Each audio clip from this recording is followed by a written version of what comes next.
Hello, fellow tubers. I'm Turbo the Tech Nerd, and welcome to Video Content Creation, where we talk about all things video, audio, lighting, and even video editing. In today's video, I'm going to show you how to dim those bright buttons on your ATEM Mini, your ATEM Mini Pro, or your ATEM Mini Pro ISO. Or is it ISO? And is it ATEM or is it ATEM?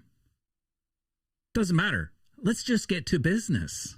So what you're going to do is you're going to open your ATEM software setup.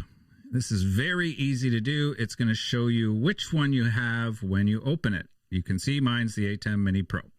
All you're going to do is click on the image.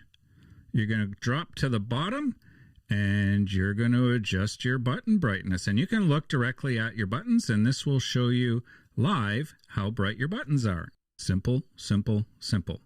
Once you're done, click Save. You're finished.